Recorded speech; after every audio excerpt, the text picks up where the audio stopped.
E aí, gente? Já tá gravando já? Desde aquele momento. Então, nós estamos com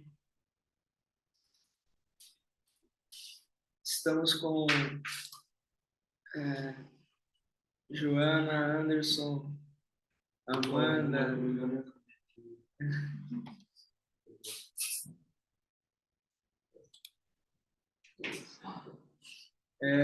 Anderson, Joana, Alessandra, Amanda. Gente, o que a gente está fazendo aqui nasceu especialmente para o presencial, para o que nós estamos fazendo aqui. Só que o Senhor, ele colocou pessoas para estar dentro desse mesmo propósito de diferentes localidades. E nós estamos, por exemplo, com o Lucas, que é lá de Limeira, e nós temos certeza que o que o Senhor está fazendo de fato alcançará os nossos corações, sabe? Às vezes a gente fica muito admirado com o alcance da internet, o quanto a nossa voz pode ir pela internet, mas sabe o que é mais importante que isso? É o quão longe, o quão profundo a palavra de Deus ela pode penetrar no nosso coração. Isso, de fato, é o mais importante, sabe? Não é sobre você estar aqui presencialmente ou vocês estarem aí online, mas o quanto a palavra de Deus penetra de fato no nosso coração e isso muda e transforma a nossa vida. Eu vou disponibilizar o PDF só no fim da aula. Por quê? Porque no último sábado que teve aula extra, eu percebi que muitas pessoas fizeram anotações. Então, eu quero que essas pessoas tenham ainda essa liberdade de fazer anotações e não venham se prender ao PDF em si. Não que isso seja algo ruim, mas eu gostaria que você fizesse suas próprias anotações, abrisse a sua Bíblia e o PDF você vai receber no fim e você vai poder remoer isso daí durante a semana. Cara, aproveita o carnaval que você provavelmente vai folgar e se dedica a entender melhor cada passagem bíblica que nós estamos. Se vocês da última fileira puder só colocar para frente para aí. Então, nós vamos falar sobre o amigo do noivo. O que o amigo do noivo tem de fato? O que o amigo do noivo tem de relação com o coração? Porque se a gente está no treinamento de sala de oração, o que o amigo do noivo tem a ver? Oi? Ok. Então, quando eu vou compartilhar mais tarde aqui a tela com vocês, tá? O que tem de conexão o amigo do noivo com a sala de oração? Quando a gente está na sala de oração, nós não estamos.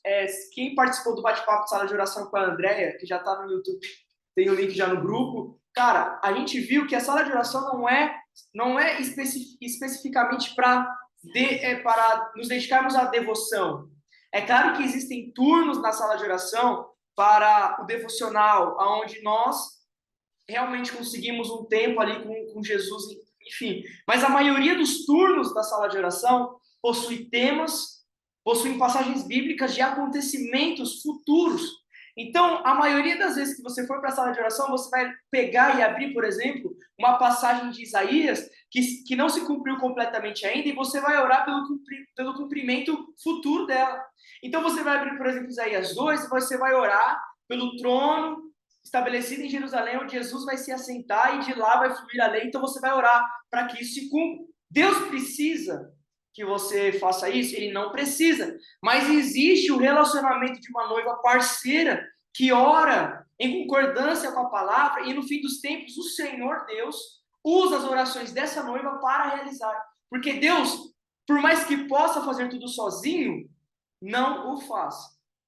Então isso a gente pode separar para um outro momento, mas se você for ver lá no Antigo Testamento, quando quando aquele determinado rei quer saber se é para ele de fato ir para a guerra ou não, ele chama os profetas ali do lugar, e aí todos dizem, não, vá. Mas existe um homem que fala a verdade e diz, não é para você subir, esse homem é preso. Quando a gente olha para o diálogo ali de Deus, ele dialoga com uma comissão divina, falando o que nós vamos fazer. E aí, o que acontece? Alguém da comissão fala, olha, vamos enviar um espírito de engano. E aí todos concordam. Deus poderia sozinho resolver as questões, mas ele escolheu fazer isso com ajuda. Então, a gente vai pegar esse texto mais para frente, vai lê-lo, porque eu acabei de trazer aqui com a minha memória falha e humana, mas nós vamos trazer esse texto aqui em outro momento específico para ver como Deus, ele de fato poderia fazer tudo sozinho, mas usa a sua noiva, ele tem um concílio no céu que ele compartilha o seu querer e a sua vontade, e mesmo assim ele não deixa de ser soberano. Tá? Isso daqui é só para introduzir o assunto, a gente vai aprofundar em outro momento. Hoje nós vamos falar do amigo do noivo. Então, o amigo do noivo na sala de oração é aquele que se engaja com o objetivo de Deus, com o plano de Deus, e ele ora também. Ele também está na sala de oração, orando, intercedendo pelo que vai acontecer. Mas quem é o amigo do noivo? Quem é esse personagem? Então, se você for procurar na sua Bíblia, vão haver poucas referências sobre esse personagem. Poucas referências sobre o amigo do noivo, de fato. E o interessante é que quando eu estava preparando o conteúdo, não ia ter PDF, mas aí eu peguei o meu esboço, organizei, coloquei número 1, número 2, aí dá para compartilhar agora. E eu fiquei admirado com o quão profundo a gente pode ir num personagem tão pouco citado. Porque se você for ver de quantidade, ele é pouco citado. Mas se você for ver o que ele carrega, a revelação que ele tem nas escrituras, porque o próprio Jesus dá testemunho de João Batista falando que ele foi o maior nascido entre as mulheres. E não só aí, ele dá testemunho de João em outros momentos também, dizendo que ele era uma candeia que queimava e dissipava a luz. Então, Jesus revela o quão profundo é esse personagem, o quão ele é importante. Por quê? Porque João Batista, o amigo do noivo, ele é um apontamento de uma geração de precursores e de amigos no fim dos tempos. Então, Jesus veio e na sua primeira vinda, João Batista foi o seu precursor. E o estilo de vida de João Batista, a mensagem de João Batista, como João Batista viveu, o que João Batista sentia, é um apontamento para um grupo de pessoas, uma geração de pessoas que vão se identificar e vão ser usadas pelo Senhor no fim dos tempos como alguém que vai preparar o caminho para a sua segunda vinda. Então Jesus veio uma primeira vez e um homem preparou a sua vida. Jesus vai vir uma segunda vez e pessoas, homens e mulheres, vão se levantar como João Batista. Vão falar como João Batista, vão viver como João Batista para essa segunda vinda. Então, se você for procurar João Batista, ele vai declarar esse personagem lá em João 3:29. Vai ser o local mais explícito para você encontrar esse personagem é João 3:29. Você vai ver João Batista dizendo assim: a noiva pertence ao noivo. O amigo que presta serviço ao noivo e que o atende e o ouve, enche-se de alegria quando ouve a voz do noivo. Essa é a minha alegria, que agora se completa. Para nós entendermos melhor, eu vou ler só a parte que ele identifica. Ó. O amigo que presta serviço ao noivo. Então, João Batista vai falar que ele é esse amigo, o amigo que presta serviço ao noivo. Se nós formos olhar para a cultura da época, no casamento, a gente vê que o noivo mantinha distância, não tinha contato com a noiva período antes do seu casamento. E quem fazia esse contato? O amigo. Então, o amigo do noivo era aquele que prestava serviço ao noivo, que comunicava à noiva, que cuidava dos preparativos para o casamento. É assim que João se identifica. Quando perguntam para João Batista, quem é você? João Batista podia ter falado, meu nome é João, sou filho, sou nascido de tal lugar. Ele poderia ter dado o seu histórico, ele poderia ter falado quem ele era, ele poderia ter criado ali o seu currículo. João Batista não atraía as pessoas para o deserto pelo que ele fazia, pelos milagres que ele fazia, pelo nome que ele tinha. Pelo contrário, quando perguntam para ele quem é você, primeiro ele declara, eu não sou o Cristo. E depois João Batista fala, eu sou a voz que clama no deserto. E João Batista também vai falar, eu sou o amigo do noivo.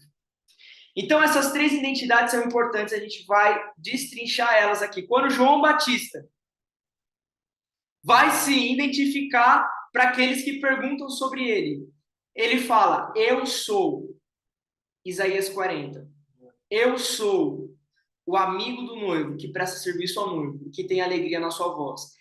Eu sou aquele que não é digno nem de desatar as sandálias daquele que vem após mim.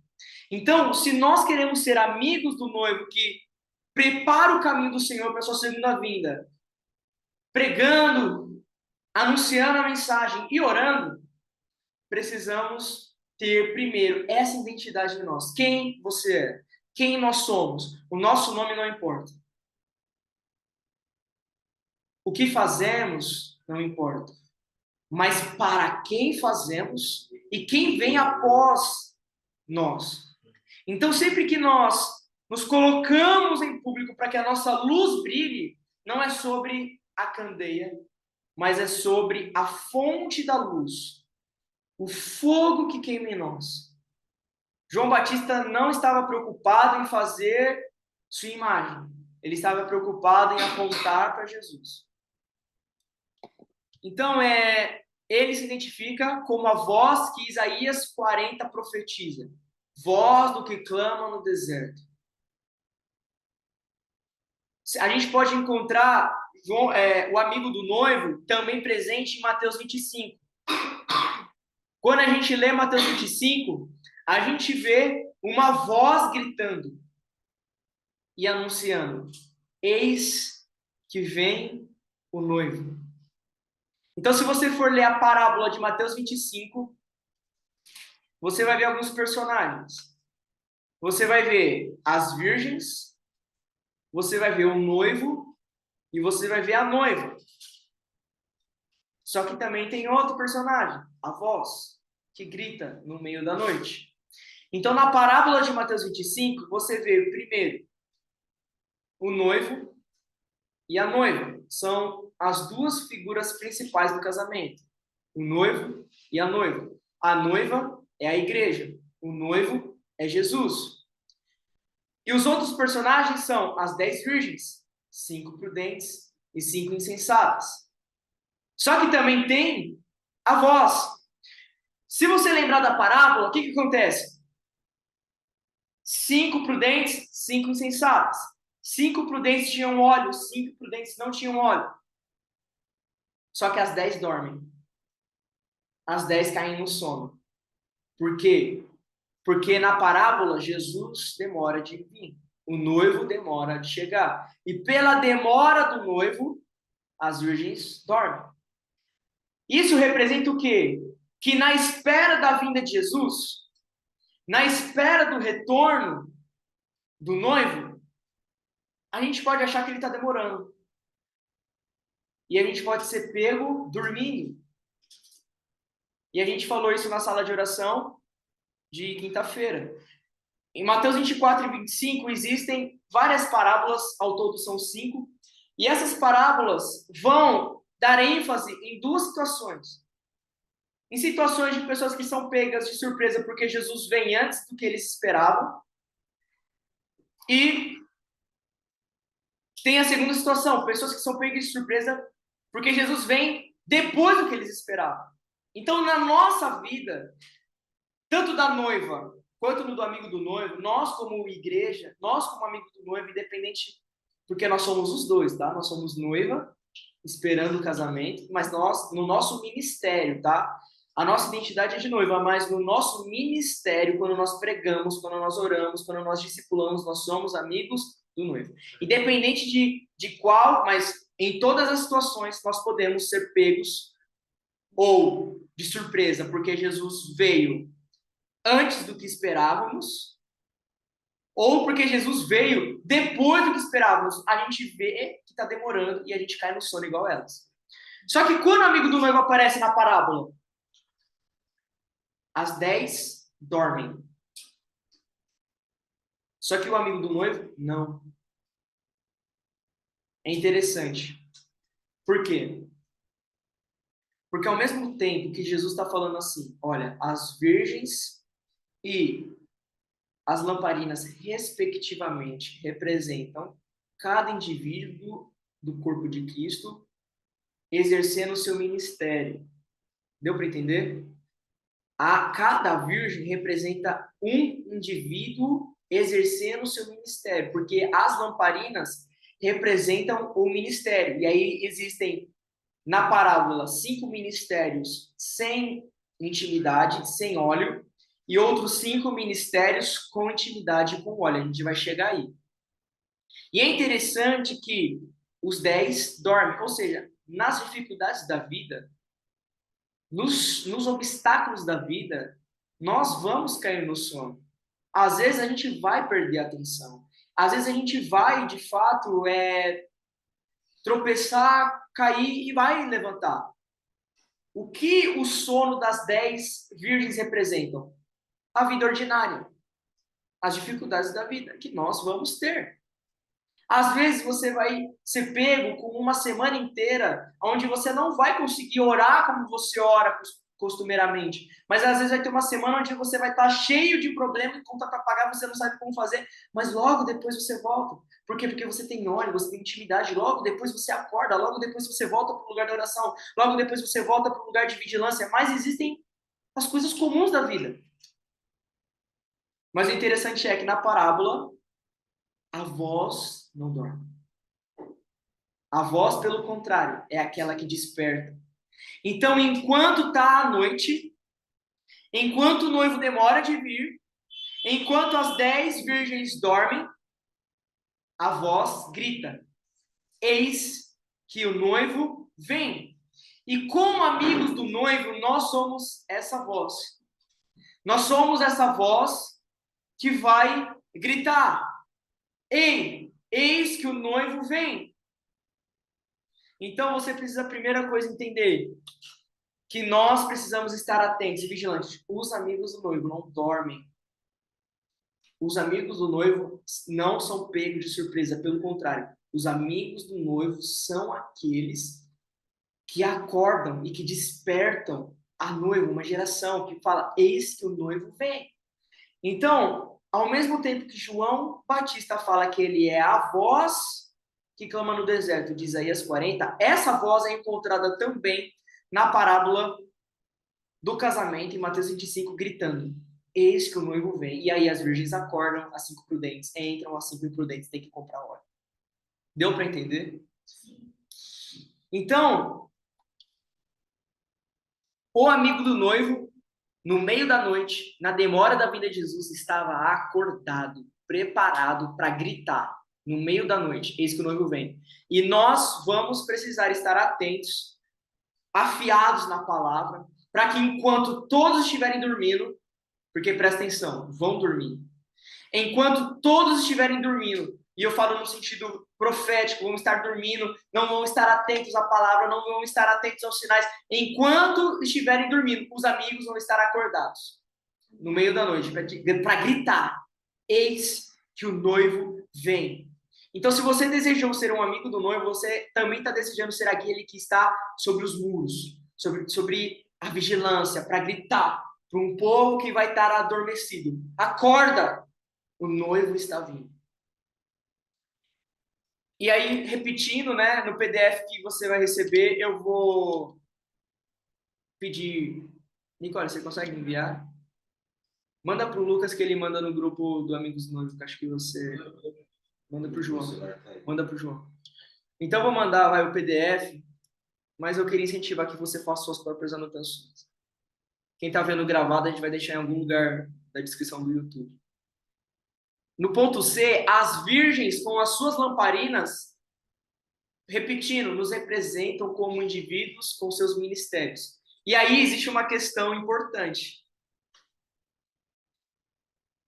O que é um ministério sem intimidade? Porque se você tem um ministério, independente do tamanho dele, independente do alcance dele, independente da atividade dele, sem intimidade com Jesus, você é como uma lamparina sem luz. Se você tem um ministério sem intimidade com Jesus, você é como uma lanterna sem luz, sem pilha, sem utilidade alguma.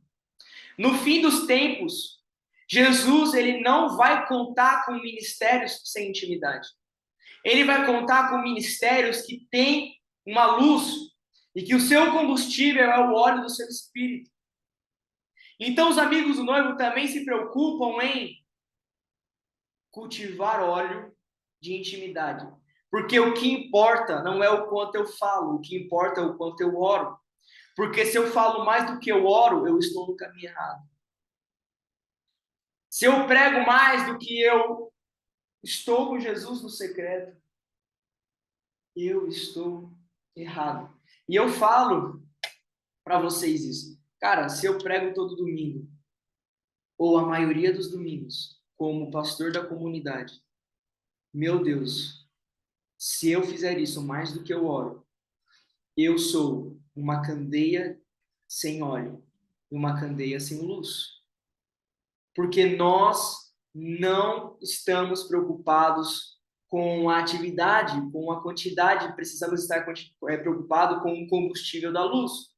Por quê? Nessa parábola, Jesus fala de 10 virgens que não são 5 ruins e 5 boas. São 5 virgens que receberam óleo. É isso que a gente não entende às vezes. Às vezes a gente pega 5 imprudentes e fala assim, essas daí, ó, foram levantadas pelo cão. Não foram, não. As 5 imprudentes também foram levantadas por Jesus. As 5 imprudentes também estavam na escola de amigos do noivo ouvindo a mensagem. As 5 imprudentes também estavam ouvindo a mensagem do fim dos tempos. As 5 imprudentes não são aquele povo que não estuda Apocalipse. É isso que a gente não entende. As 5 imprudentes não é o povo que não lê a Bíblia. As 5 imprudentes são as pessoas que estão ouvindo, se preparando, orando, mas em algum momento da sua vida pararam. Então não é sobre vir um dia, ouvir sobre o fim dos tempos, Apocalipse, e se achar melhor do que a pessoa que não faz isso. A parábola é sobre 5 ministérios, 5 indivíduos com suas lamparinas que receberam de Jesus a verdadeira revelação, que receberam de Jesus o óleo, e esse óleo gerava e era a combustão para uma luz. O problema é, 5 cultivaram isso, outras 5 não. Então, não vai pensando que só de estar aqui nós estamos sendo as prudentes. Por estarmos aqui, Jesus, de fato, derramou o óleo.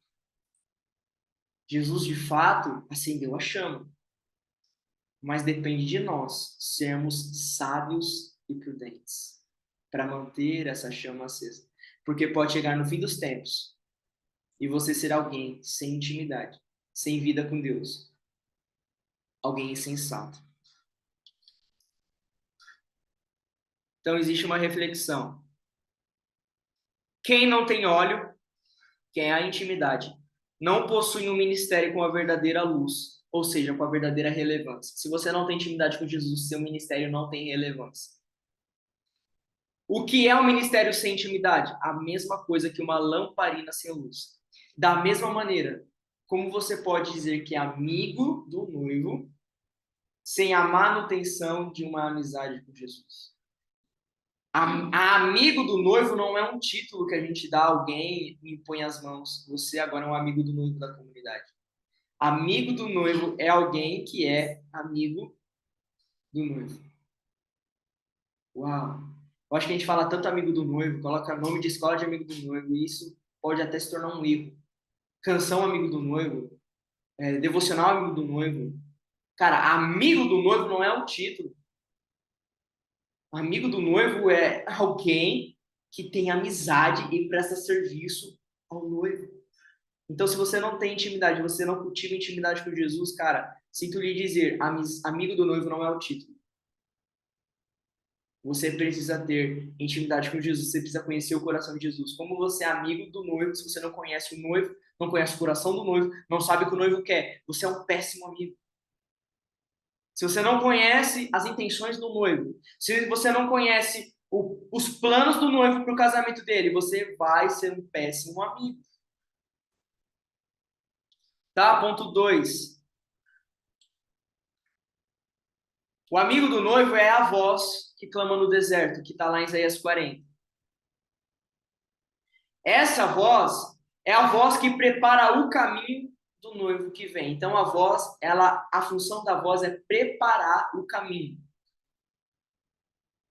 E esse é o serviço que João Batista expressa lá em João 3:29. Na NVI está escrito assim: o amigo que presta serviço ao noivo.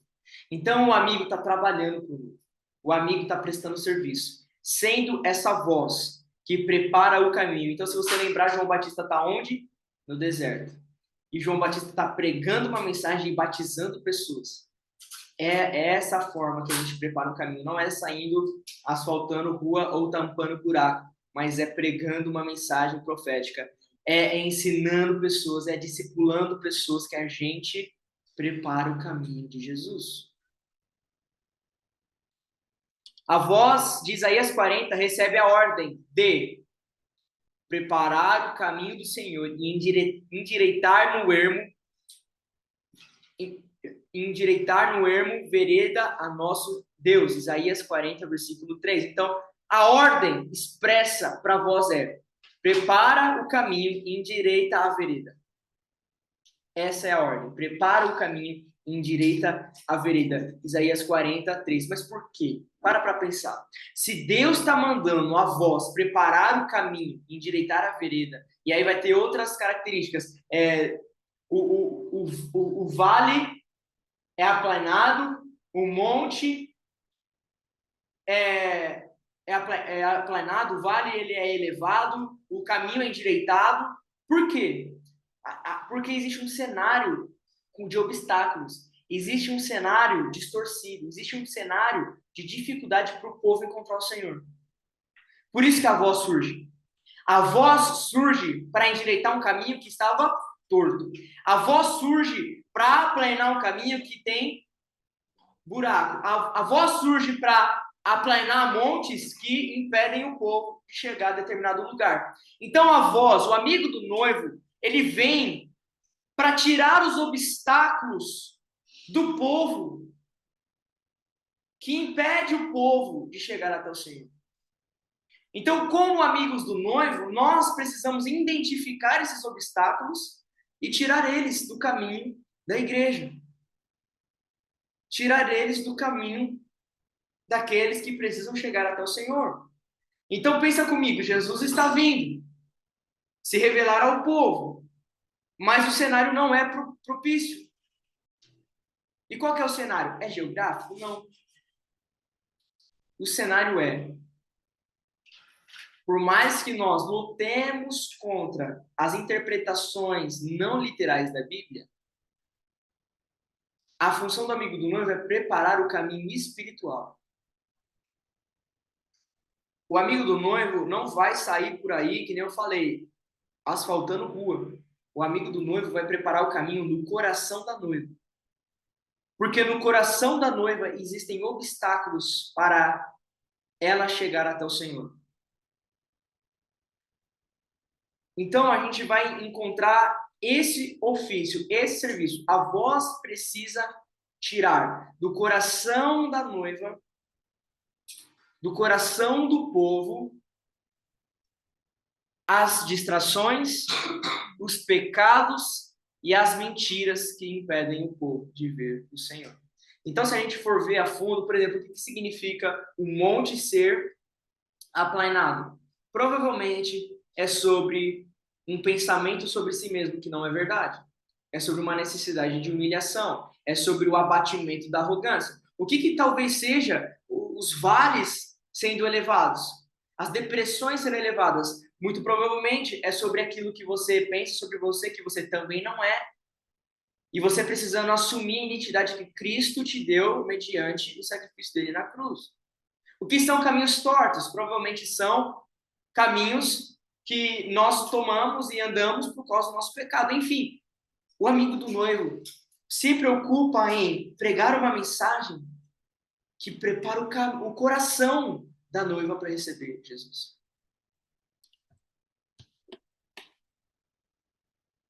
Então a voz tira os obstáculos do coração do povo, para que o povo veja e receba o Senhor Jesus. E a gente vai ver mais para frente qual que é essa mensagem. Qual mensagem faz isso? Será que é vindo aqui na frente e dando bênção para o povo? Prometendo vitória para o povo? Qual é a mensagem? A gente vai ver, acho que no tópico 4. Agora, no tópico 3, o que a gente estava fazendo antes da aula é o que você tem que fazer na sua casa, sozinho. Porque senão você é uma pessoa falsa. Senão você é uma pessoa hipócrita. Senão, quando você está no ajuntamento dos santos, você fecha o seu olho, você adora, você canta, você pula, você cai no chão, mas quando chega na sua casa e está só você e quem realmente importa, você não faz nada, você é um hipócrita. E é um mentiroso para si mesmo, porque a igreja não está nem aí se você canta aqui. Você acha que está enganando o seu irmão do lado, mas você está se enganando. Porque a vida de intimidade do amigo não é pública. A vida de intimidade do amigo, ela é secreta. Porque para o amigo não importa o que o irmão do lado está vendo. Se o irmão do lado está com o olho aberto, para o amigo não importa o que ele faz aqui na frente. Para o amigo... na moral, eu não sou amigo do noivo porque eu estou pregando isso para vocês. Eu sou amigo do noivo se eu prego isso para vocês e se lá no meu secreto eu tenho intimidade com o meu amado. E se eu conheço o seu coração, e se eu tenho afeição com Jesus. Ponto 3. O amigo é uma candeia que queima e dissipa a luz. Quem fala isso? O próprio Jesus. Será que Jesus pode olhar para você e falar assim? Aí tem um espaço em branco com o seu nome, e logo depois Jesus fala assim: ele é uma candeia que queima e dissipa a luz? Será que você queima e dissipa a luz? Ou será que você é uma candeia que é apagada? Que não tem óleo, não tem fogo, há muito tempo não queima? Porque o amigo do noivo é uma candeia que queima e dissipa a luz. É isso que Jesus testemunha de João Batista em João 5, versículo 33 ao 35. Os amigos do noivo dão testemunho de Jesus, a verdade. Se você é amigo de Jesus, você precisa ter uma mensagem. Que mensagem é essa? É o testemunho de Jesus, só que meu amigo. Se você não vê Jesus, e se você não tem Jesus, como você vai testemunhar dele? João Batista era cheio do Espírito. João Batista, desde o ventre de Isabel, era cheio do Espírito Santo. Quando João Batista vê, de alguma forma, Jesus no ventre de Maria, ele salta de alegria dentro do ventre.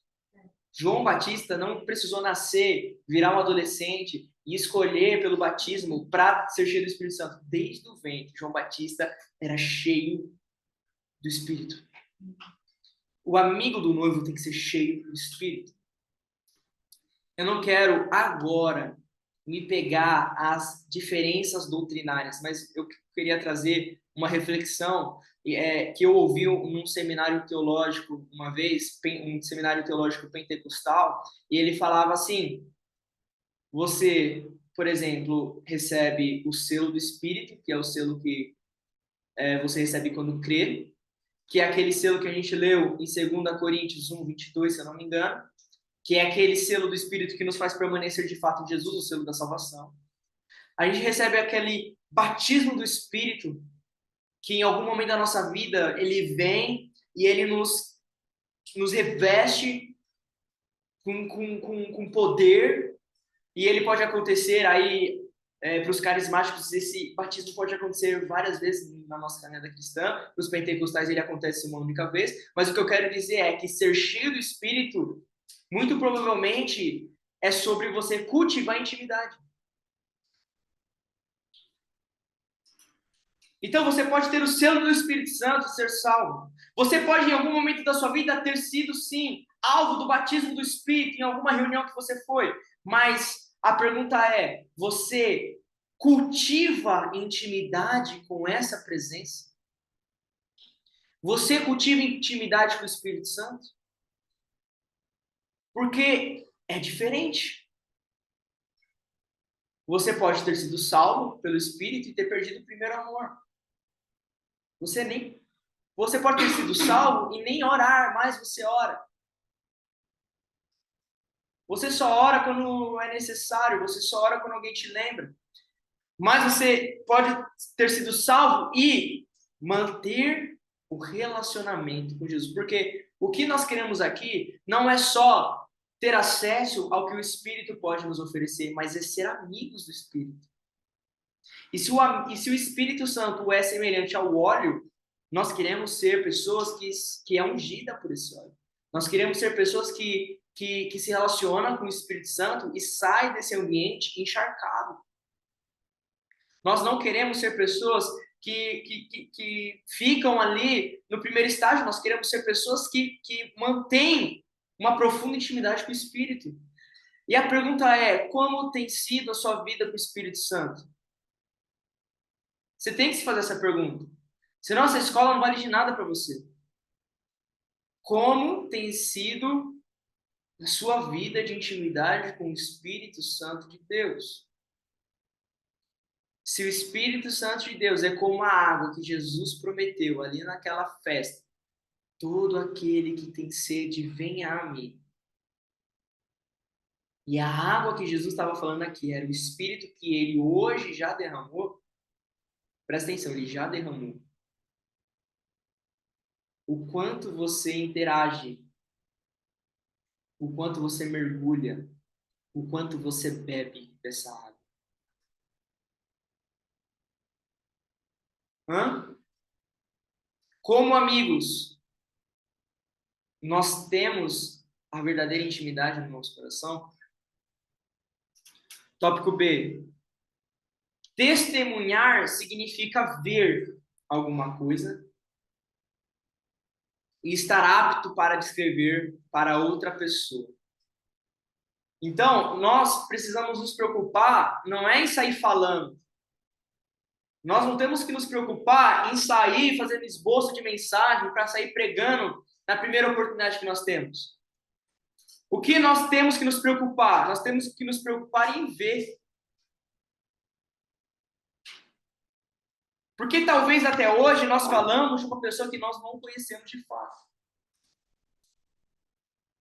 E eu oro para que o Senhor Jesus quebre a arrogância do nosso coração de achar que só por ter tempo de caminhada, isso representa conhecimento do santo. E não representa. A questão é que para testemunhar precisamos ver. Sabe Jesus? Aquele que você segue, aquele que te salvou, aquele que você entregou a sua vida, esse Jesus, ele se apresenta, ele se manifesta, ele se fez carne. Ele está sentado agora na sala do trono. Ele derramou o sangue dele para que você se apresente com ousadia nesse lugar. A pergunta é: você tem visto? Você tem contemplado?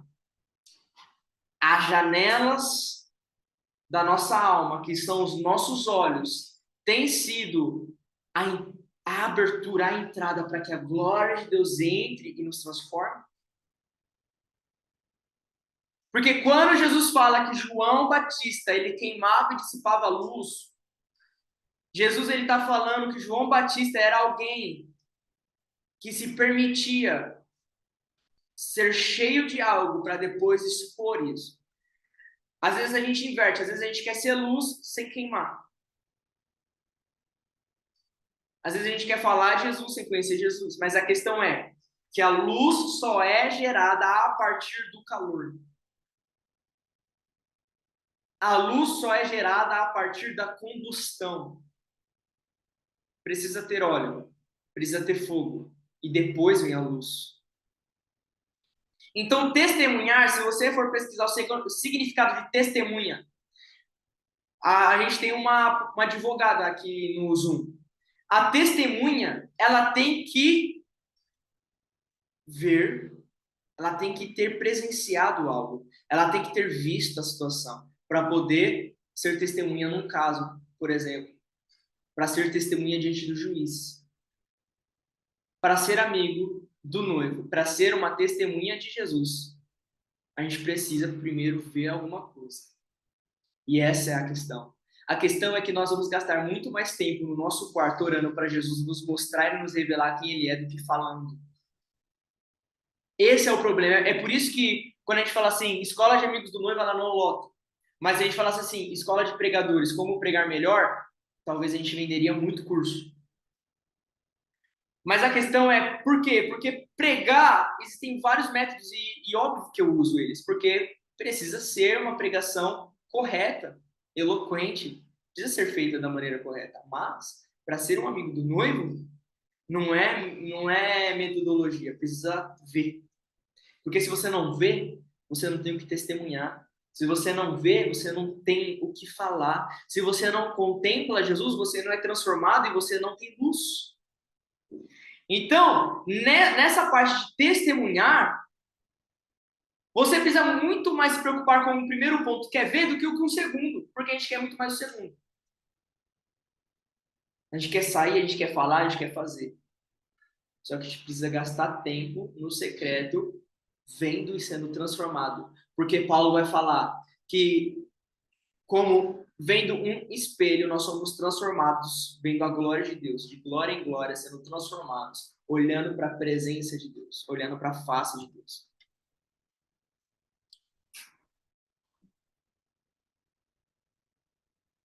Então, essa chama, ela é sustentada, essa chama que queima, ela é sustentada pela contemplação. A chama que está dentro dos amigos do noivo é a chama que não foi feita com artifício humano. A chama que queima em nós não foi feita com aquilo que o homem fez na pregação ou no ensino. Mas a chama que queima em nós é a chama que foi transferida do olhar de Jesus. Porque se você for em Apocalipse 1, os olhos de Jesus são como chamas de fogo. Os olhos de Jesus são como chamas de fogo. E existem comentaristas bíblicos que vão dizer que se os olhos são a janela da alma, os olhos de Jesus refletem a chama zelosa que está dentro do seu coração. E quando os amigos olham para a chama que está no coração de Jesus, refletida pelos seus olhos, essa chama vem e ela queima em nós. Nós precisamos nos entregar ao mistério da contemplação. Paulo vai falar que pela contemplação nós somos transformados, ou seja, pela exposição na presença de Deus nós somos transformados. Faz um teste. Coloca a sua mão no fogo. Deixa ela lá, alguns segundos. Ela vai sair transformada.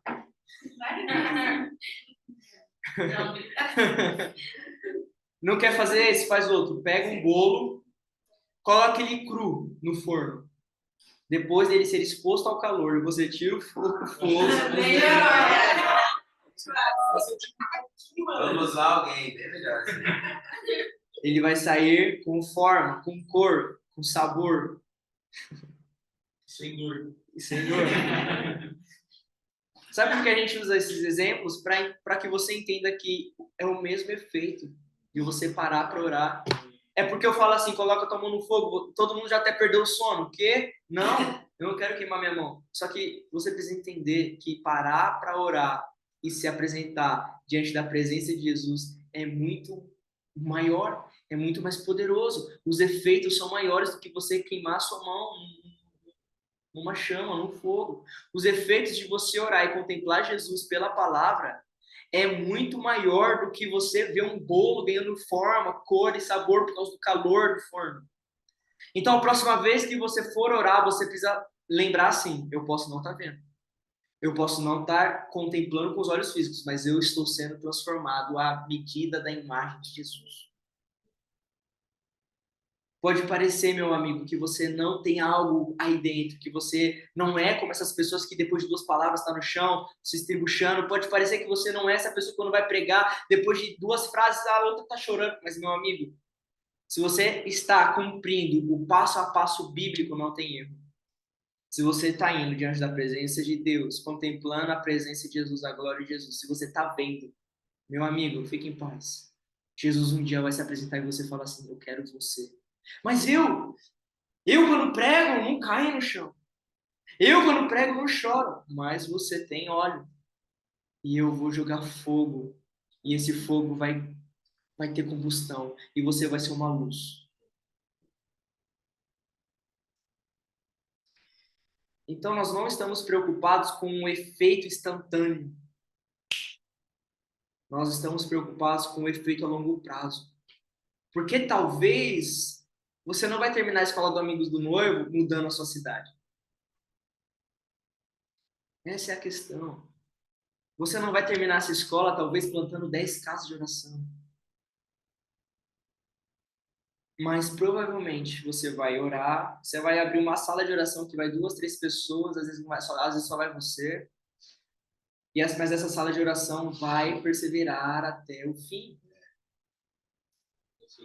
Essa sala de oração vai, no fim dos tempos, ter relevância. Às vezes as pessoas vão falar: Everton, lembra aquela sala de oração que você ia? Eu quero ir nela agora. Porque o mundo está diferente. E a palavra de autoajuda na internet não está mais me ajudando. A palavra de autoajuda daquele lugar não está mais fazendo efeito na minha vida. Eu estou vendo que o mundo está em densas trevas. Eu estou vendo que Jesus realmente está voltando e eu preciso entender o que está acontecendo, eu preciso me envolver. E aí sim as salas de oração vão bombar. No fim dos tempos, as salas de oração vão bombar. Porque vai ter um grande avivamento de Joel. E quando as pessoas forem tocadas pelo Espírito Santo, elas vão se colocar. Porque primeiro, um pequeno grupo de pessoas vão obedecer Joel. Para depois, um grande número de pessoas serem afetadas pelo que Joel está falando. Então, primeiro, 2, 3 pessoas vão obedecer Joel e vão orar. Para depois uma cidade toda ser impactada pelo avivamento e ir para um lugar de oração. Então você precisa aguentar. Talvez você vai ficar anos e anos na sua sala de oração orando e se apresentando diante da presença de Deus. E às vezes no dia seguinte nada vai acontecer, no terceiro dia nada vai acontecer, mas na volta de Jesus, você vai ser alguém que ele vai contar.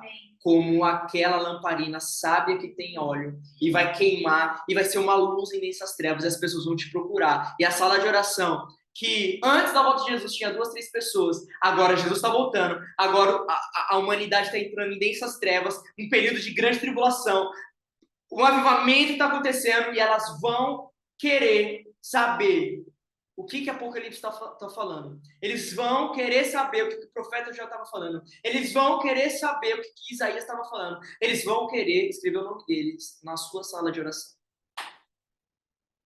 Mas o que a gente não entende é que para avivamento acontecer, às vezes 2 ou 3 pessoas vão orar, para depois 100 pessoas aparecer, tocadas pelo Espírito Santo, despertadas, porque avivamento é trazer à vida o que estava morto. Às vezes a gente acha que para avivamento acontecer, a gente precisa ter 100 pessoas vivas. Meu amigo, avivamento é Deus trazendo vida sobre o que estava morto. É Deus trazendo vida sobre o que estava morto.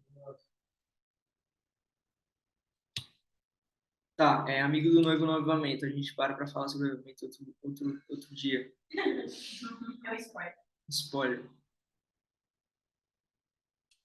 Então, no fim dos tempos, nós vamos ver um grupo de pessoas com óleo da intimidade em dia, queimando como luz. Então, na grande tribulação, meu amigo, o mundo está de um jeito que a partir de hoje você precisa ter luz. Mas vamos falar de forma profética, no fim dos tempos, vai ter um grupo de pessoas queimando com intimidade sendo luz, mas vai ter um grupo de pessoas que vai ter um ministério enorme, ou até pequenininho, que não tem luz.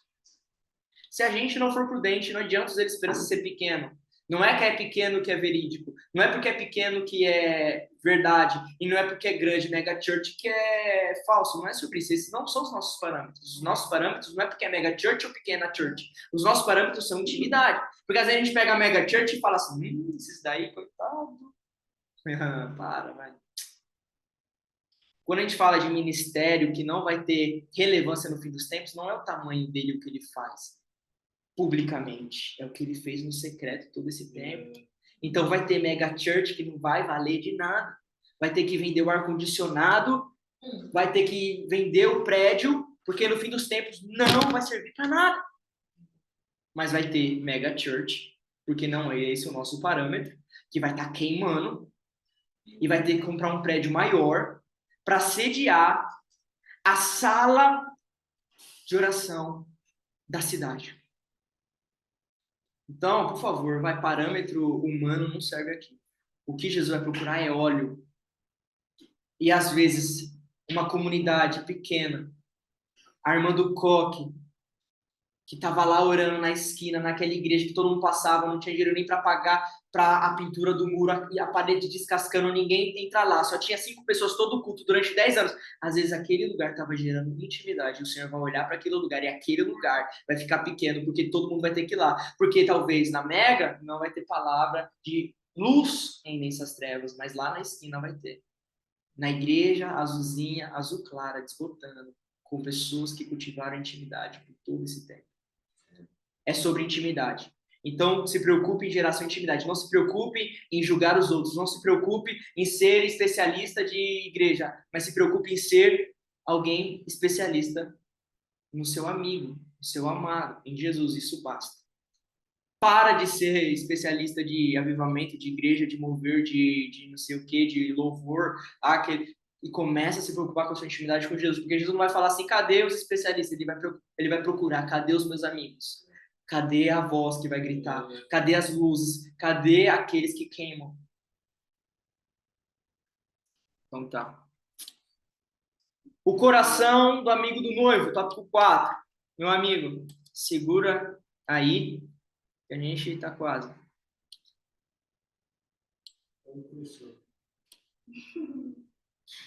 Feliz é aquele que vai ver gravado, porque a gente vai cortar e vai dividir cada tópico diferente. E Deus vai dar força para você. Deus vai dar força. Deus vai dar força para quem está presencialmente e para quem vai editar.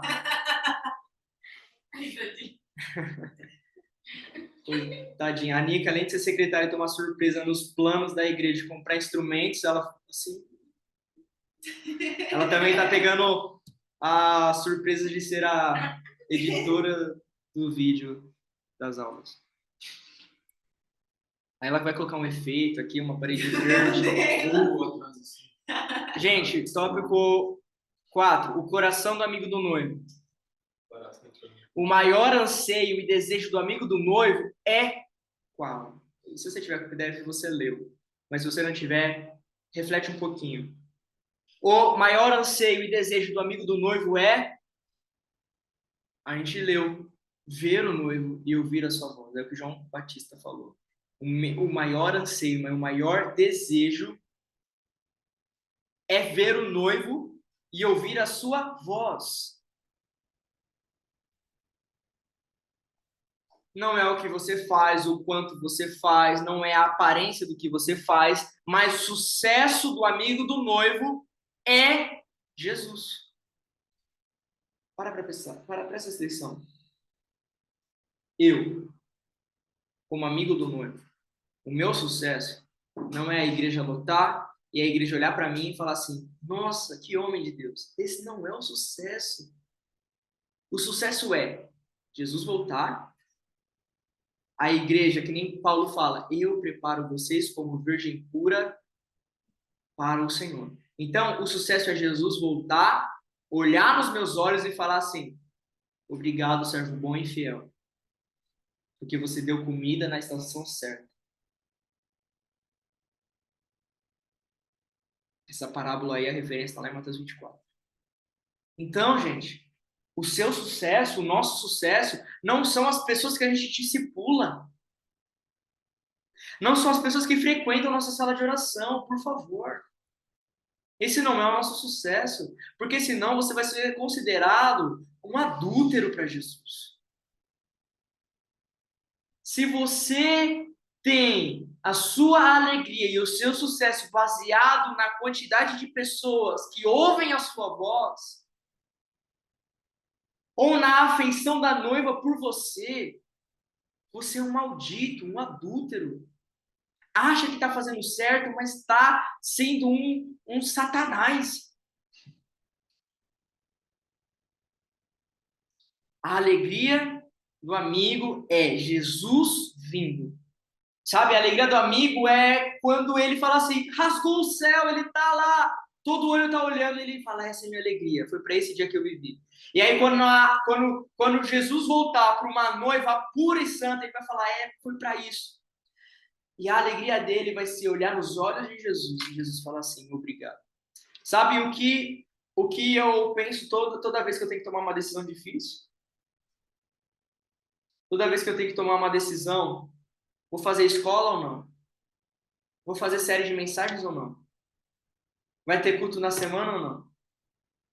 Vai ter mais um turno de oração ou não? Tudo, amigos, eu estou usando um exemplo pessoal. Tudo o que eu faço, tudo o que eu penso, antes de fazer qualquer coisa, eu penso assim: o que Jesus vai falar para mim quando eu encontrar ele?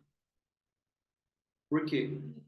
Porque eu posso fazer uma série de mensagens baseada no ego do meu coração. Eu posso abrir mais um turno de oração por causa da minha arrogância, do meu orgulho. Mas aí eu penso, o que Jesus vai falar para mim? Toda decisão difícil que você precisa tomar, toda decisão que está fora daquela zona de conforto, às vezes uma decisão de mudar de cidade, uma decisão de qualquer decisão difícil que você precisa tomar, você precisa pensar qual é a motivação do meu coração e o que Jesus vai falar para mim quando eu encontrar ele. Porque talvez tem coisas que não vale a pena. Se não for para Jesus olhar nos nossos olhos e falar assim, eu te amo, obrigado pelo que você fez, se não for por isso, tem coisa que não vale a pena.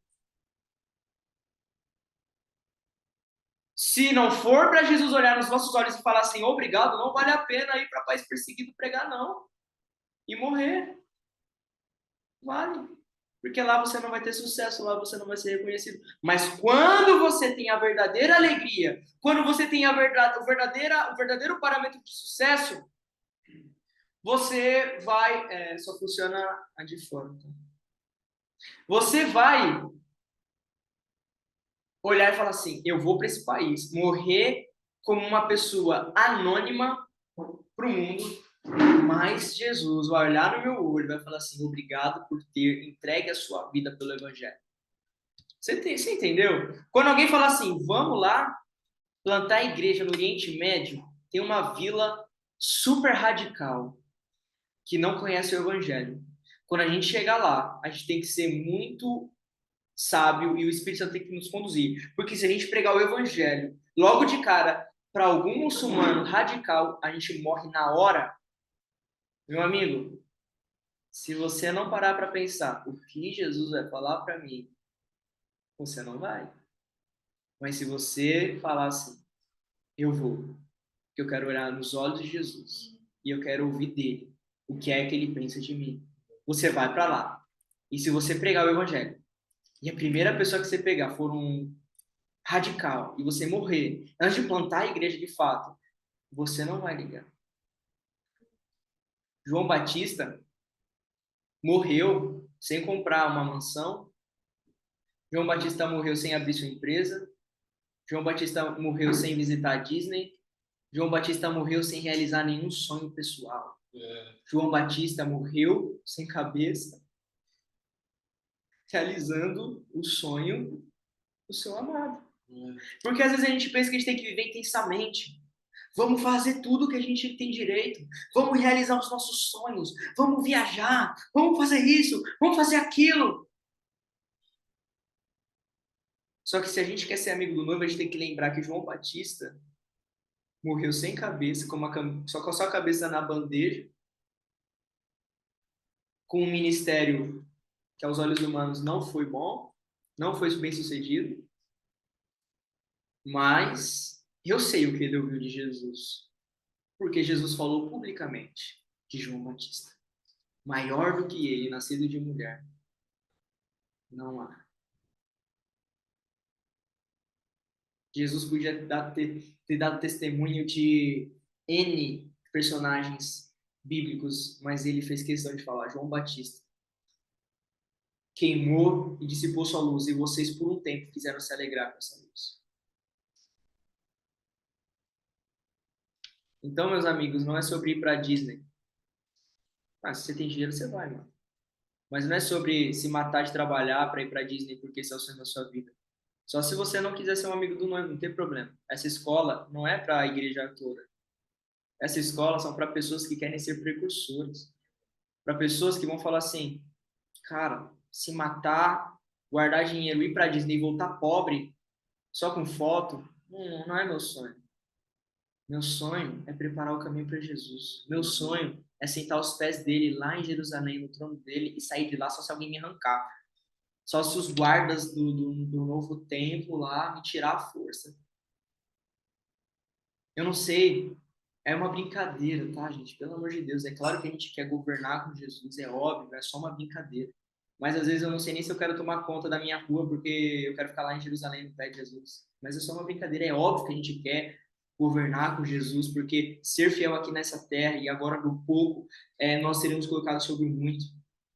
Com certeza nós queremos sim, porque serviremos o Senhor dessa maneira, governando sobre as coisas restauradas na terra.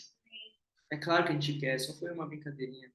Porque às vezes a gente vai querer ficar lá agarrado, sabe, no pé de Jesus. Porque é sobre isso, não é sobre ir pra Disney e voltar pobre. Mano, vai pra Disney se você quiser, pelo amor de Deus. Ninguém vai falar de você no grupo da igreja. Você viu, foi pra Disney. Agora, de verdade, tópico C. Como isso funciona de verdade? Porque falar é fácil. Falar é fácil. Ô, eu vou contar só um exemplo aqui. Feliz é aquele que vai ver isso daqui gravado. Mas Deus vai dar força para vocês que estão online aqui. Ó, eu vou contar uma experiência. Semana passada, eu comecei a fazer jiu-jitsu. Você sabia que eu tive que parar para orar e falar assim, meu Deus, eu passei as últimas horas pesquisando kimono, faixa, vídeo de luta, mas eu devia estar orando. Às vezes a gente acha que só vai ser irresponsável se a gente cair na droga.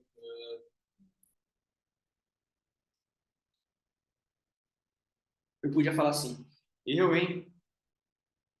Que liberal, não pode fazer jiu-jitsu. Mas, meu amigo, por favor, tem hora que você não vai ouvir música, tem hora que você não vai ver filme, tem hora que você não vai ver série, porque você sabe que você poderia estar com Jesus.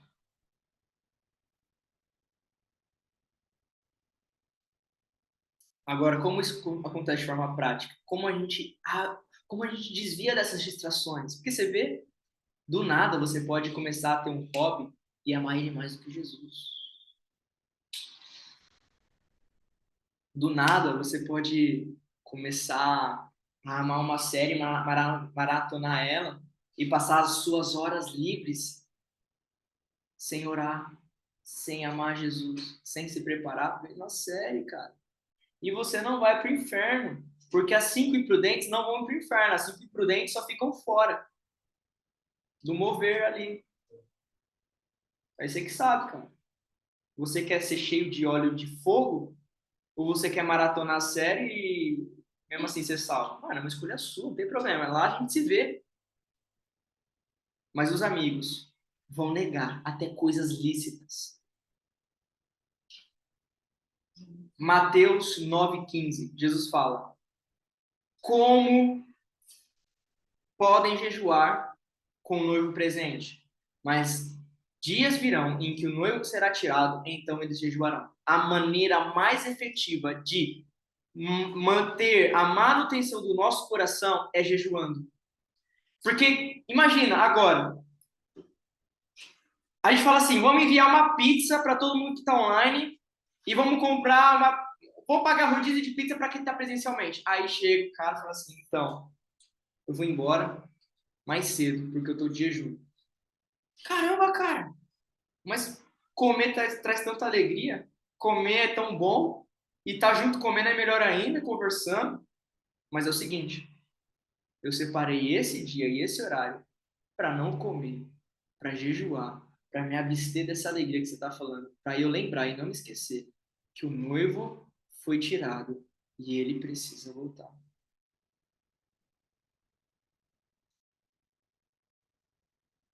Como eu faço para não cair na tentação de amar outras coisas e levantar outros ídolos? Jejuando. Porque quando você sujeitar o seu corpo à fome e à oração, porque não adianta nada ficar sem comer e jogar bola. Ficar sem comer, você só está passando fome. Mas quando você se sujeita ao jejum e à oração e à leitura bíblica, você está... É uma forma didática de você falar assim, eu tenho saudade de um homem que não está aqui e que precisa vir, que é Jesus. Jesus fala, dias virão, e esses são os nossos dias. Jesus disse, dias virão em que eu serei tirado, então eles vão jejuar. Meus amigos, nós estamos nesses dias e precisamos jejuar. Então, se você não fizer isso, você vai cair na tentação de amar outras coisas e ter outros ídolos. Agora chega na parte que eu mais gosto. Não, eu gosto de todas, mas essa eu gosto demais, que é a mensagem do precursor. Porque, cara, de forma prática, se amanhã o seu pastor fala assim, não tem escolha, é uma ordem, você vai pregar. Você vai falar assim, meu Deus, o que eu vou pregar? O que eu vou falar? Ou o Espírito fala. Discipula esse seu colega de trabalho. Ou o Espírito fala. Vai lá no centro de Santo André, compra uma caixa de som e prega. O que você vai falar? O que você vai pregar? Será que você vai falar assim, prazer, eu sou amigo do noivo, a voz de Isaías 40, e depois vai falar nada com nada? Vamos lá, então. A mensagem do precursor. Na mensagem do precursor, lembrando que o precursor ele é uma voz de Isaías 40. A voz sempre fala alguma coisa. E o que, que a voz clama? A gente vê a voz em Isaías 40, no versículo 9, falando, eis o vosso Deus. Cara, vai pregar, fala de Deus. Tem tanta gente que prega, fala e não fala nada de Deus. Ah, mas Moisés fez aquilo, e aí Abraão, e aí fez aquilo e tal, e aí a botija se encheu de azeite. Mas e Jesus? Mas e Deus? O cara sai cheio de história. Moisés fez isso, Abraão fez aquilo. Mas, mano, a voz clama, eis o vosso Deus. Como também exalta o Senhor enquanto lembra da fragilidade humana. Essa é a mensagem da Bíblia. Eis o vosso Deus, eis a vossa fragilidade, eis a suficiência do Senhor. E aí, se você for lá em Lucas 3, essa é uma tarefa de casa, tá?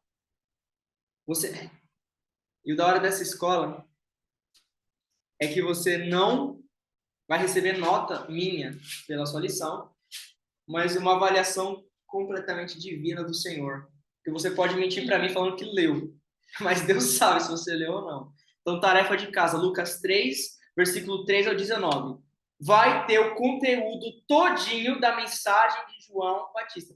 Mano, a galera gosta do Mike Bickle porque ele envia os documentos em doc, Word, aí as pessoas vão lá, colocam o nome delas, pregam na igreja delas, tudo que o Mike Bickle estudou, e isso é maravilhoso.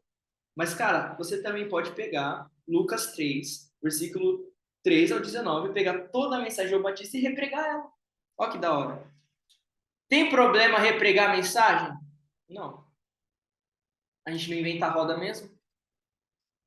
Meu amigo, se você está pregando coisa nova, sai dessa. Você não pode pregar nada novo, porque você nasceu agora e a palavra está aí há quantos anos? Você é quem?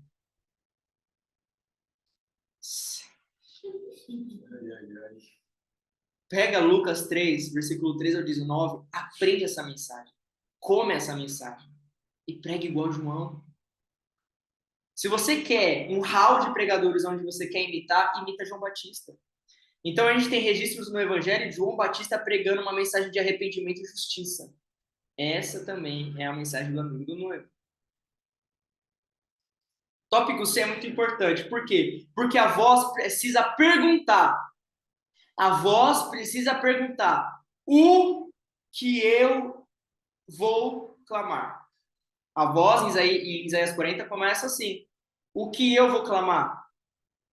O amigo do noivo não chega falando que sabe. O amigo do noivo não chega falando que acha. O amigo do noivo fala: Deus, o que eu vou ter que clamar? Porque lembrando, o amigo do noivo está prestando serviço ao noivo, não a ele mesmo. E o amigo do noivo não fala o que a noiva quer ouvir. O amigo do noivo fala o que o noivo quer ouvir. Então é uma tarefa muito difícil. Toda vez que acaba uma série de mensagens, é a mesma correria para saber o que Deus quer depois. E aí surge um irmão, isso já aconteceu aqui, surgiu um irmão falando assim, ó, o Espírito Santo está enfatizando isso no meu coração. Aí surgiu, o Espírito Santo também está enfatizando no meu. Então teve uma série de mensagens que Deus enfatizou no coração do Lucas, depois do João, depois no meu. Amém, da hora, boa, vamos falar então do que Deus quer. Agora imagina, vai virar um mês, Deus não falou nada, cara, o que ele vai falar? A preocupação do amigo é, o que eu vou clamar? O que eu vou falar? E ele estar atento à vontade do noivo. Você precisa estar atento à vontade do noivo. Então, eu vou citar aqui, ó. Para preparar o caminho do noivo, você precisa apontar o noivo. João Batista fazia isso. Eis o Cordeiro de Deus que tira o pecado do mundo. Tem até pinturas de João Batista assim, o Cordeiro lá no fundo. É uma das minhas imagens preferidas. Então, apontar o noivo. Aí você precisa apontar a fragilidade humana. Em vez de você falar assim, você pode, você quer, você consegue, encontre dentro de você a potência que há em você, você tem que falar assim, você é como a flor que murcha. O coach inverso. Porque João Batista, quando ele lê Isaías 40, ele vê a voz falando assim, vocês são como a flor que murcha, mas a palavra do Senhor permanece para sempre. Cara, é óbvio que a gente tem que tratar as pessoas com amor, né? E se essa pessoa vem com fragilidade, a gente ajuda ela. Porém, a mensagem do precursor é: o ser humano não é nada. O ser humano não consegue nada sozinho. O ser humano é como a flor que murcha, que seca e que é soprada pelo vento e que apodrece. Mas a palavra do Senhor permanece para sempre. E eu não estou falando isso de mim mesmo. Não é o que eu penso. Não é que eu sou contra a teologia coaching. Pelo contrário, a teologia coaching é muito legal. A teologia coaching, cara, ela deixa você lá em cima. Uau, eu sou isso, uau, eu sou... Mas a palavra de Deus ilumina os nossos corações e nos tira dessa mentira e fala a verdade para nós, que nós não somos nada.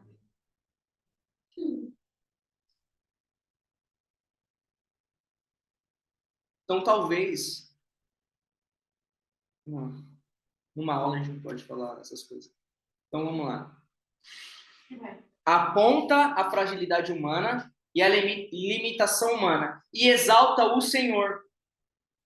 Nós precisamos exaltar o Senhor na nossa mensagem, depois que colocamos a fragilidade humana em tópico.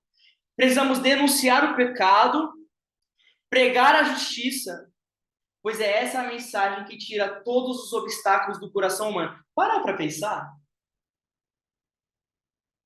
A gente precisa falar para a nossa geração que ela não é nada. Porque ela está indo no YouTube ouvindo que ela é, que ela pode e que ela consegue. Mas a gente precisa falar para ela, você não pode sem Deus, você não consegue sem Deus e você não é nada sem Deus. Por quê? Porque achar que é alguma coisa sem Deus é um obstáculo para a volta de Jesus. Porque essa pessoa vai viver numa falsa suficiência, enquanto ela precisava estar se rendendo àquele que vem. Tudo que o amigo do noivo fala é para tirar obstáculos. Quando ele prega contra o pecado, é para tirar o pecado do coração. Quando ele prega a fragilidade humana, é para colocar humildade no coração, para tirar a arrogância, a prepotência. Quando o amigo do noivo prega e exalta o Senhor, é para colocar os olhos daqueles que o ouvem no Senhor. Então, aí começa a fazer sentido aquela ordem. A voz que clama no deserto, endireitai o caminho e preparai o caminho. É assim. Agora vai ser didático. Vamos lá. Abre o seu PDF, eu pego o seu bloco de notas e anota aí, ó. O conteúdo da mensagem do amigo do noivo é baseado em Isaías 40. Então, primeiro, dos versículos 6 ao versículo 8, ele aponta a incapacidade e a insuficiência humana, enquanto exalta a soberania do Senhor e sua palavra. Então, quando você for pregar a próxima vez, se você não souber o que pregar, prega que Deus é tudo e o ser humano não é nada. Prega que o ser humano nada pode, que ele é como a erva do campo, como que ele é como a flor que murcha, mas que o Senhor, ele é soberano, que o Senhor, ele vem, que o Senhor, ele tem a palavra que permanece para sempre. Segundo, o amigo do noivo, a voz que clama no deserto, ela prega com ousadia e autoridade e anuncia o Senhor. Vamos ser mais profundo nisso? Anunciar o Senhor é muito superficial. Como essa voz anuncia o Senhor? A voz anuncia o Senhor da seguinte maneira, e quando você precisa conhecer Deus, cara. Para falar de Deus, você precisa conhecer Deus.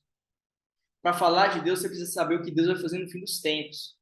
É por isso que, muito provavelmente, a nossa próxima atividade seja mergulhar nos 150 capítulos do fim dos tempos. Porque precisamos saber o que Deus faz, o que Deus pensa, o que Ele vai fazer. Por quê? Porque quando a voz exalta o Senhor, se você olhar o versículo 9 ao versículo 11, a voz vai falar o quê? Que o Senhor vem para dominar e reinar as nações. Então, os ouvintes precisam saber que o Senhor está vindo, mas não é de qualquer jeito, é com poder, é para dominar, é para sentar no trono, é para reinar. Ele vem para dominar e reinar as nações. Outra forma de exaltar o Senhor, ele é aquele que vem no fim dos tempos para recompensar e trazer o galardão aos que forem fiéis. Então, quando você olha para uma igreja desanimada, você precisa falar assim: ei, Jesus é aquele que vem com galardão, Jesus é aquele que te assiste, Jesus é aquele que vai te recompensar pela sua fidelidade. E aí a igreja, ela é revigorada. E ela lembra que o seu Senhor, ele é galardoador, que o seu Senhor, ele é recompensador. E é necessário que nós nos lembremos que Jesus, ele é galardoador. Ele é recompensador. Ele olhará nos seus olhos e ele irá te recompensar pela sua fidelidade. Então, o amigo do noivo lembra a noiva disso. A fidelidade vale a pena. A obediência vale a pena. A santidade vale a pena. Porque ele é recompensador. A voz também revela o Senhor como aquele que é o bom pastor e que lidera a transição dessa era para a era vindoura com zelo, com amor, com cuidado e com poder. Então o amigo do noivo vai lembrar a noiva: ei, não se preocupa com a grande tribulação. Porque mesmo na grande tribulação, Jesus, ele é o bom pastor que vai fazer essa transição com as suas ovelhas no seu colo. Se você for ler, né, do versículo 9 ao versículo 11, você vai ver que Jesus é comparado a um pastor que pega no colo as ovelhas que estão mamando ainda. O Senhor Jesus é um líder no fim dos tempos, em todos os momentos, que tem um cuidado especial com a sua noiva, com o seu rebanho. Então você vai olhar para a igreja também, que às vezes a igreja ouve a grande tribulação, os acontecimentos do fim, e fica eufórica, fica perdida, mas aí o amigo do noivo vem e fala o quê? Não se preocupe, diante da perseguição, diante da dificuldade, diante da fome, diante da morte, você continua sendo liderado e pastoreado pelo bom pastor que é Jesus. Ele ainda está no controle de toda essa situação, liderando a transição dessa era para a era vindoura. Então, o amigo do noivo tem que conhecer Deus, senão ele não fala nada disso. Versículo 12 a 26, o amigo do noivo reflete sobre a glória do Senhor. Então, o amigo do noivo faz reflexões sobre a glória do Senhor. Quem é que ensinou o Senhor? Sabe aquele louvor? Qual a faculdade que ele fez? Quem Mas às vezes a gente cantava sem saber que era Isaías 40.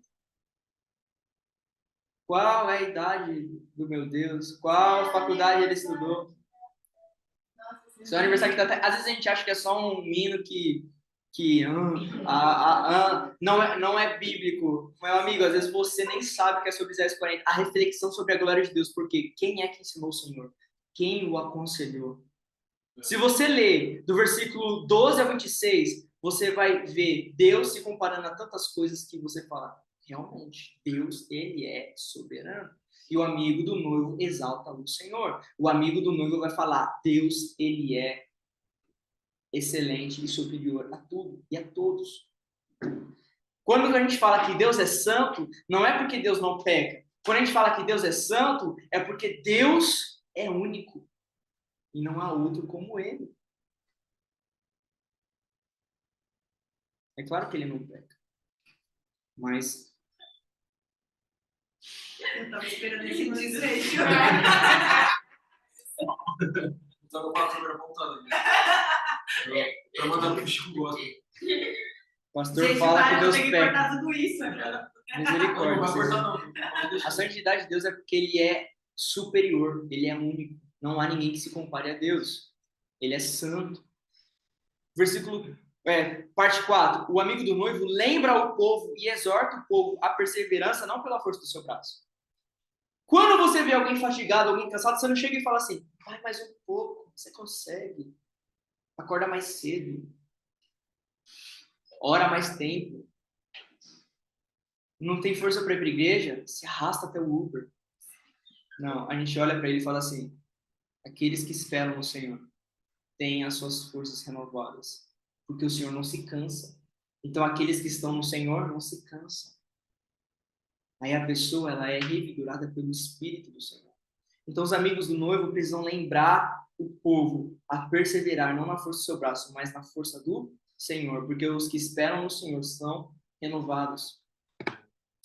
Para mim, essa é uma parte muito importante, porque você pode ter anotado tudo isso e pregar fácil no próximo domingo, ou para o amigo do trabalho, porque esse é o conteúdo da mensagem do amigo do noivo. E para acabar, e você ir para sua casa com aquele bolo que é grátis. Acho que as pessoas não pegam, que acham que é pago, né? Lá no potinho, mas é grátis. Você pega e come antes de ir embora. Porque a Bianca ama fazer bolo para todos. O estilo de vida do amigo. Meu Deus, eu vou sair dessa aula e o que eu vou fazer até que Jesus venha? É uma ótima pergunta. Se você realmente está aqui com um propósito, está querendo fazer para Jesus, então, o que é que eu faço? Eu vou ser sincero para você. Falta isso no nosso meio. Falta a prática. Não é sobre conhecer a teoria. Não é sobre fazer textos no Instagram. Não é sobre pedir para o João fazer uma camiseta com o último tema. Uma arte para o meu wallpaper. É sobre eu viver. O quanto você tem vivido o que você escuta. O quanto você tem vivido o que você aprende. O quanto você tem vivido a palavra. Meu Deus, cara. Às vezes a gente não vê nada acontecendo porque a palavra que é poderosa não é vivida por nós. Porque se a gente vive a palavra, a gente vai ver no nosso dia a dia o poder de Deus. O que o amigo faz até que ele venha? Se você for ver João 1,31, João não sabia quem era Jesus. O que ele faz? Ele obedece. Quando João Batista não sabe quem é o Cristo, ele só obedece a voz que mandou ele batizar e pregar. E ele tinha a certeza que enquanto ele pregava e batizava, o Cristo ia ser revelado. O amigo do noivo não fica tentando achar data, o amigo do noivo não fica tentando achar a melhor pintura sobre Jesus. Ah, essa daqui é muito europeia, essa daqui ele é mais moreninho. O amigo do noivo se preocupa em obedecer até que Jesus venha. O amigo do noivo se preocupa em simplesmente obedecer. Você pode não saber o próximo passo, você pode não ter visão sobre a próxima curva, sobre a próxima direção, mas você está obedecendo. É isso que importa. Porque João Batista não sabia quem era Jesus, ele não sabia que era o filho de Maria. Ele declara em João 1,31, eu não sabia quem ele era.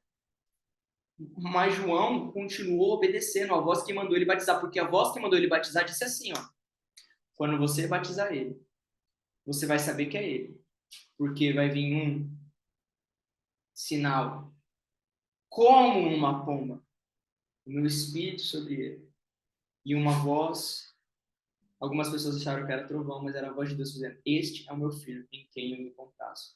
João Batista estava sendo fiel e obediente até o momento da revelação de Jesus. E é o que nós precisamos fazer. Nós precisamos ser fiéis e obedientes até o momento da revelação de Jesus. Enquanto Jesus não vem, devemos ser obedientes e fiéis. E isso tem a ver com o conselho de Pedro, em 2 Pedro 3, do 11 ao 17, em esperar e apressar.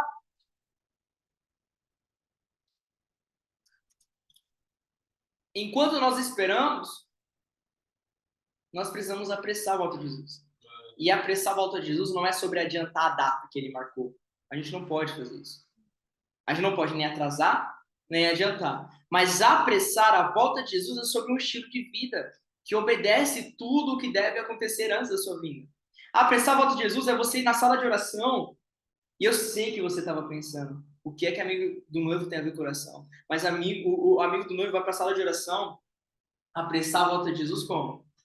Deus, está escrito na sua palavra que o Senhor vai abater todo o arrogante. Senhor, nós concordamos com o que o Senhor vai fazer. Salmo remanescente, derrama o seu espírito como em Joel. Senhor, o Senhor prometeu que em Joel o Senhor derramaria seu espírito, então salva. Salva todos aqueles que invocarem o seu nome. Salva todos aqueles que forem até o Senhor nesses dias. Senhor, desce sobre o Egito, aviva o Egito, como o Senhor escreveu em Isaías 19. Senhor, nós lemos em Apocalipse que o Senhor é o único digno de desatar os seus, então desata os seus. Dá logo autoridade para o anticristo, porque queremos a sua vinda. Você já pensou que você ia para a sala de oração e falar assim, Deus, dá autoridade por um tempo para o anticristo, para que ele faça o que ele tem que fazer, para que o Senhor faça o que o Senhor tem que fazer, para que o Senhor de fato venha.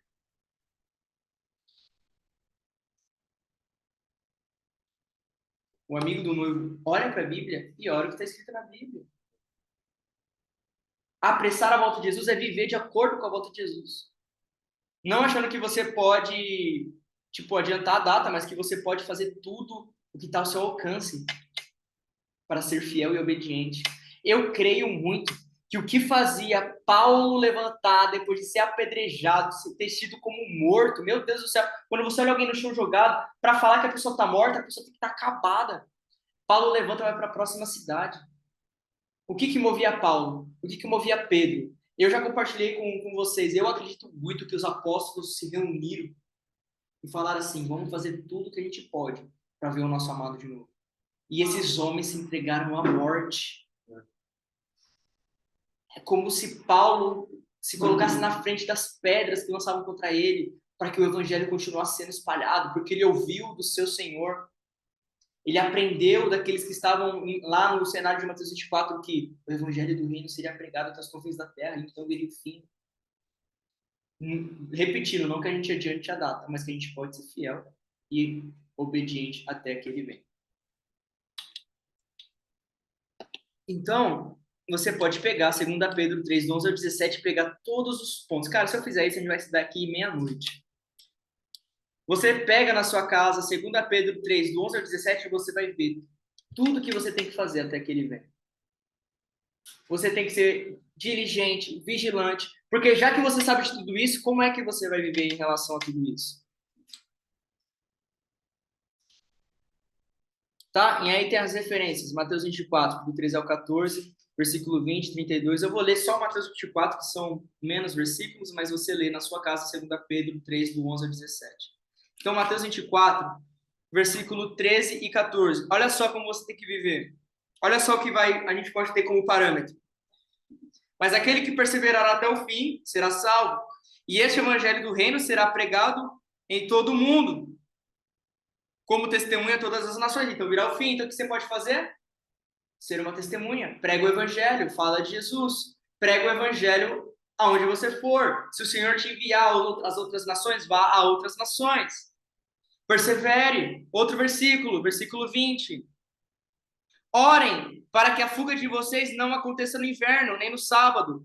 Então, antes da volta de Jesus, nós oramos. Então, Jesus falou assim, vai acontecer um período de grande tribulação. Orem para que não seja nem no inverno, nem no sábado.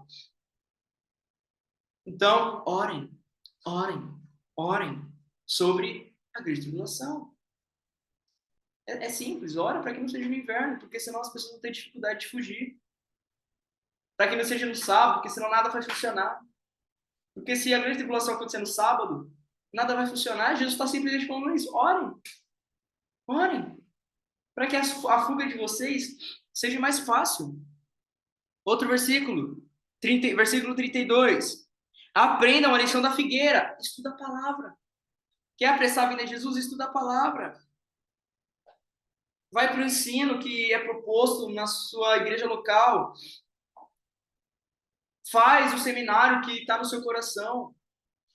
Pega o documento dos 150 capítulos do Fim dos Tempos que está disponível lá no link da nossa página no Instagram e lê ele. Aprende os sinais do fim dos tempos. Aprende o que vai acontecer para que você possa ser alguém que esteja atento.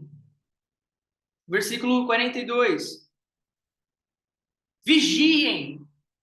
Vigiem. É a ordem de Jesus, portanto, vigiem, porque vocês não sabem nem o dia nem a hora.